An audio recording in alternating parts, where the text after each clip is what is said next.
Welcome to Warrior Bulletin News, your source for real, fast, and trusted updates from around the globe. Stay informed with the truth. Subscribe now and turn on notifications to never miss what matters most. I don't care if you're at school. I don't care if you're driving. Actually, if you're driving, pull over first. But seriously, what I'm about to tell you is something that I never thought I would see in my entire life of covering the NBA. Stephen Curry, the baby-faced assassin, the greatest shooter to ever live, the man who always smiles, who always keeps it cool, who always gives those diplomatic answers and keeps everything positive, that Stephen Curry just walked into the First Take studio, sat down across from Stephen A. Smith, and absolutely lost it. I'm talking no smile, no jokes, no charm, none of that Curry energy we're used to. This was a different Curry. This was a Curry I've never seen before. And honestly, it was kind of terrifying.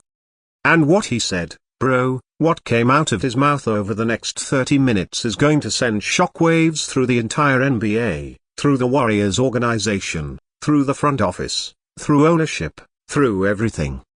Because Steph didn't just vent, he didn't just complain. He put people on blast by name. He dropped receipts. He questioned the entire direction of the franchise. And at one point, he basically said out loud what nobody thought he would ever say, that his future in Golden State might not be guaranteed anymore. I'm still shaking just thinking about it. So, let me walk you through this entire thing from the very beginning, because you need to hear every single word. So, here's the context for those of you who haven't been following. The Golden State Warriors just finished the 2025-26 season with a 37-45 record. Let that sink in, 37-45. A team with Stephen Curry, a team with Draymond Green, a team that added Jimmy Butler, finished with a losing record and landed in 10th place in the Western Conference. 10th. And then, to make it even worse, they had to go through the play-in tournament just to have a chance at the playoffs. And they got absolutely destroyed by the Phoenix Suns, 111-96. It wasn't even competitive in the second half. And just like that, the season was over. No playoffs, no chance at a title, nothing. Just a long summer of questions and frustration. And while all of this was happening, while the team was falling apart on the court, the front office decided that this was the perfect time to give General Manager Mike Dunleavy Jr. a multi-year contract extension. The man who built this roster, the most expensive roster in the entire NBA, by the way, a roster that won 37 games, she got rewarded with job security. You can't make this stuff up. So, when Curry's people reached out to ESPN and said Steph wanted to come on First Take in person, not by satellite, not by phone, in person, everybody in the building knew something big was about to happen.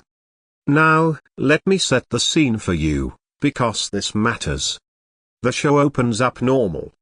Stephen A. He's doing his thing. He's loud, he's animated, he's talking about the playoff matchups. And then Molly Kerim says they have a special guest, and the camera cuts to the hallway and you see Curry walking toward the set. And immediately, you could tell this wasn't a promotional visit. He wasn't wearing some flashy outfit with a smile on his face. He was dressed simple. Almost like he didn't care what he looked like, because he had more important things on his mind. He sat down, shook Stephen A.'s hand, but the handshake was short, no warmth in it, no pleasantries. And when Molly asked him the first question, something soft, like, Steph, tough season, how are you feeling heading into the off-season? Curry just stared at her for a second, took a breath, and said, honestly, I'm not okay. I'm not okay with any of this, and I'm tired of pretending that I am. And that's when I knew, that's when everybody knew this was about to be something historic. Stephen A. jumped in immediately, because that's what he does. He tried to steer the conversation, tried to say something about the Warriors needing a retool, and Curry cut him off. Cut him off. Stephen Curry, the most polite superstar in NBA history, looked at Stephen A. Smith and said, "Hold on. Before we talk about the team, I need to address something with you first." And the studio went dead silent. Stephen A's eyes got wide. You could see him processing, trying to figure out where this was going. And Curry leaned forward and said, "Stephen A., you sat on this very show a few days ago and told millions of people that the Warriors haven't been to the playoffs since 2022. Since 2022? Do you understand how disrespectful that is? I was there in 2023. We were there in 2025. I put my body on the line, my teammates put their bodies on the line, we fought and we competed and we were in the playoffs, and you just erase that because you couldn't be bothered to do a simple Google search before going on national television. Bro." Stephen A. tried to interject, tried to do that thing where he backtracks and says, "Now, hold on. What I meant was..." But Curry wasn't having it. He put his hand up and said, Number. You don't get to rewrite what you said. The internet has the clip. Everybody saw it. You said we haven't been to the playoffs since 2022, and that's just factually wrong. And you know what the worst part is? People believe you. Millions of people watch this show and take what you say as gospel. So, when you sit here and erase 2 playoff appearances because you didn't do your homework, you're not just disrespecting me, you're disrespecting Draymond, you're disrespecting Clay, who was still with us, you're disrespecting every single guy who wore that jersey and competed. If you're going to sit in that chair and call yourself an analyst, then analyze. Do the work. Check the facts. Because right now, the internet is tearing you apart for that comment, and honestly, they should be. I have never seen Stephen A. Smith that quiet. He was literally sitting there with his mouth slightly open, not talking, which if you know Stephen A., that never happens. And Curry wasn't done, not even close. He shifted gears, and this is where things got really heavy, because he turned his attention away from Stephen A. and toward his own organization. And what he said next is going to have the Warriors front office in full panic mode. Curry said, "Now, let me talk about what's really bothering me, because the Stephen A. thing is annoying, but it's media. I can handle media. What I can't handle is watching this franchise make decisions that tell me winning isn't the priority anymore." He paused, and you could see the emotion building, and he said, "Mike Dunleavy Jr. just got a multi-year contract extension. The general manager who built this roster, the most expensive roster in the NBA, a roster that went 37-45, a roster that couldn't even survive the play-in, he got extended. Somebody explain that to me, because I've been in this league for almost 2 decades, and I have never seen a GM get rewarded for failure. What message does that send? What does that tell me about the organization's standards? Because from where I'm sitting, it tells me that mediocrity is acceptable. And I don't do mediocrity. I have never done mediocrity. I didn't change the game of basketball. I didn't win 4 championships. I didn't break every 3-point record in history to sit here and accept a 37-win season and a front office that pats itself on the back for it." The entire studio was frozen. Molly was looking at her producers like, "Are we really airing this right now?" And Stephen A.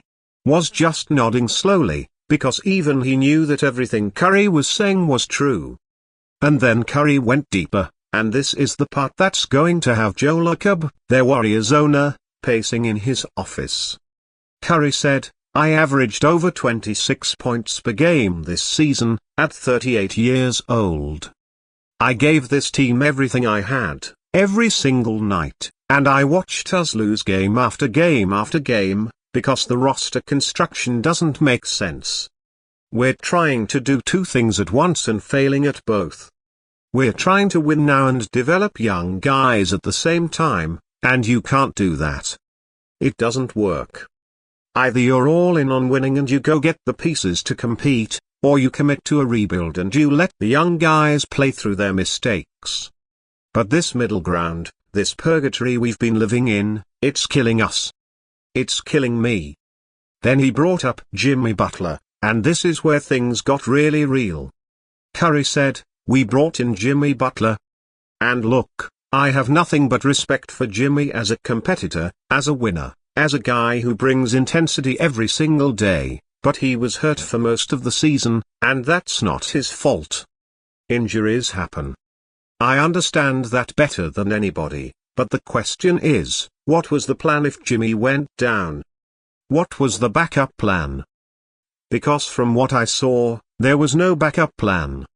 We just kind of existed. We went out there and played hard and lost. And then we did it again, and again, and again. And nobody in the front office seemed to have an answer. Nobody came to me and said, "Here's how we're going to fix this." Nobody came to Draymond and said, "Here's the adjustment."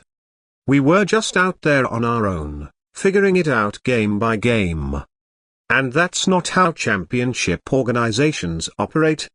Stephen A. finally found his voice and asked Curry about Steve Kerr, about the coaching situation, about whether Kerr should come back. And Curry got quiet for a second. You could tell this was a sensitive topic, and he said, "Steve Kerr is one of the greatest coaches in NBA history. What we've accomplished together is something I'll cherish forever, but even Steve will tell you that this season was a mess. The rotations were inconsistent.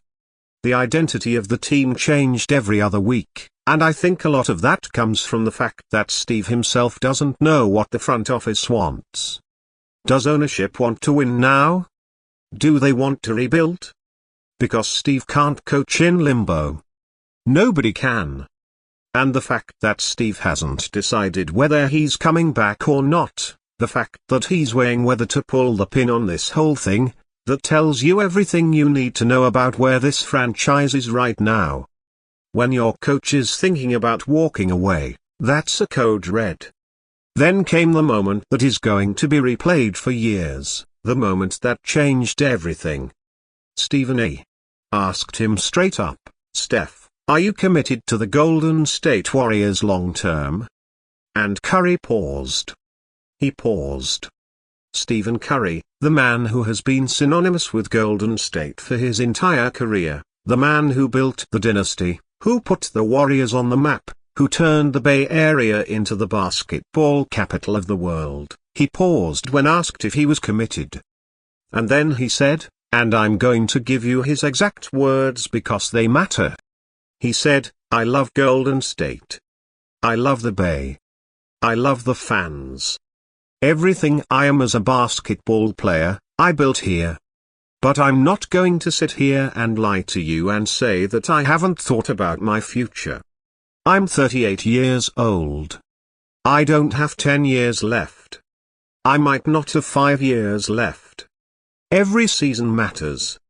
Every game matters. And I'm not going to waste what I have left watching the front office get comfortable with losing. Joe Lacob knows what I want. I want a 5th ring. I didn't come back this season to develop rookies for 5 years. I came back to win. And if this organization isn't going to match that urgency, then we need to have some very honest conversations this summer. Very honest." I almost fell out of my chair. Did Stephen Curry just threaten to leave the Warriors? Did I just hear that correctly? And based on the look on Stephen A's face, he was thinking the exact same thing. The studio was in absolute chaos. Producers were probably scrambling, and Curry just sat there, calm as ever on the outside, but you could see the fire in his eyes. This wasn't a man who was bluffing. This was a man who had thought about this, who had processed it, who had probably had conversations with his family about it, and decided that the world needed to hear where he stood.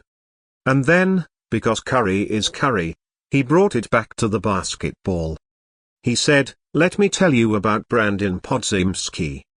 Great kid, works hard, has a bright future." And Gui Santos, same thing. Talented young player with a lot of potential. But these guys need time. They need minutes. They need reps. They need to make mistakes and learn from them. And you can't give them that development time and ask me to win a championship in the same season. It's not fair to them, and it's not fair to me. The front office needs to pick a lane. Either trade the young guys and get me proven veterans who can help us win right now, or tell me the truth. Tell me that we're rebuilding and let me make my decision based on that. But this half-in, half-out approach, it's over.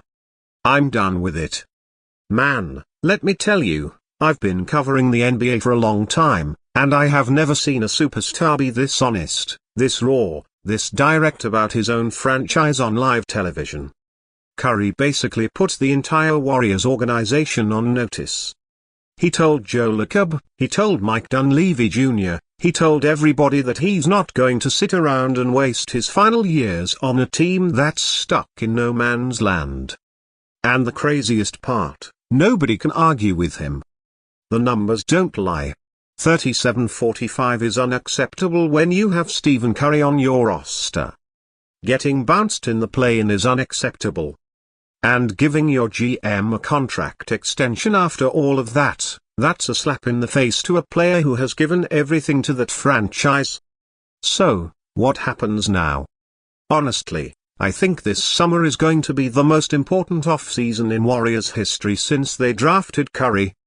Because if they don't make significant moves, if they don't go out and get real pieces around Steph, if they tried to run it back with the same approach of let's develop and compete at the same time, I genuinely believe Stephen Curry will force his way out. And that would be an earthquake in the NBA. That would change the entire landscape of the league. Every contender would be on the phone. The Lakers, the Celtics, the Thunder, everybody would be trying to get Curry. And the Warriors would go from a dynasty to a cautionary tale about how you can waste the greatest shooter in basketball history by refusing to commit to winning. I want to hear from you all in the comments right now. Was Curry right to go public like this? Should the Warriors trade the young guys and go all in? Or is it time for Steph to move on? Drop your thoughts below because this is the biggest Warriors story in years, and I need to know where Dub Nation stands. Hit that subscribe button, smash that bell, because this off-season is going to be wild, and I'm going to be here breaking down every single move, every trade, every rumor, everything. Dub Nation, your franchise is at a crossroads. Let's see which direction they choose. I'll catch you all in the next one. Peace.